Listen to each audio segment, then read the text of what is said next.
Hello, today we're going to be talking about lines and angles. So first things first, we're going to talk about angle pairs. And angle pairs are vertical angle pairs. So this is like a set of two angles in which they share a common vertex and whose two rays extend in opposite directions. Second, we have complementary angle pair. This is a set of two angles whose measures sum up to 90 degrees. Third is supplementary angle pair. This is a set of two angles whose measure sum up to 180 degrees. And fourth is linear pair. This is a set of two angles that share a vertex and one ray, and whose non-ray share extends in opposite directions. So, and there's congruent angle pair and the supplementary angle pair. So, breaking down, going further into congruent angle pair, the corresponding angle pairs, this is like a set of two angles that lie in the same relative position at two different locations. Not only that, but there's also alternate interior pair. So this is a set of two angles that lie in the interior of the parallel lines, but alternate sides of the transversal. And there's alternate exterior pair, which is the exact same thing as interior, except with the exterior side. Then we have supplement angle pair. So this is the same side interior, which has so this is two set of angles that lie on the inside of the same parallel, but on the same side of the transversal. Then we have same side exterior, which is the same thing, except the angle lies on the outside of the parallel lines. So the question we're going to do is the last question, where we have three parallel lines with each other.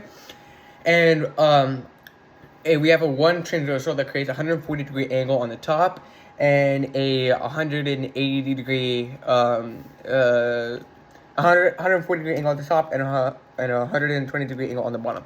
So what we first do is we subtract 180 minus 140 to get 40 degree angles, right?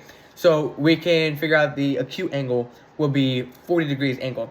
And on the other transverse, we do 180 minus 120, and we get 60 degrees, which is an acute angle, right? And then we do the zigzag method, and we fill in all the spaces that are there. We get 140 for alternate. We get 100. We use the zigzag method, and we fill in all the angles. And then we go to the intersection, and then we have a triangle, right? And then the angles are 40, 60, and 80. So, and then 80 is on the parallel line.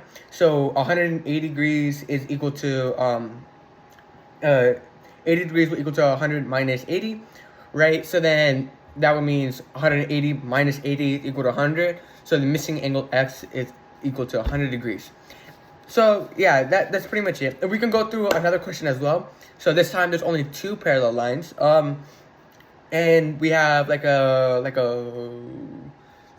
like an arrow in between the two transverse lines. So, and we know that 130 is on the top and 170 is on the bottom. So what we first do is have to extend the line so it goes through both the parallel lines. And once we do that, we first use the vertical angles rule to figure out, okay, so we have 170 on one side and then 170 on the other side. And then likewise, we use the zigzag method and fill in all the remaining spaces area for 170 degrees.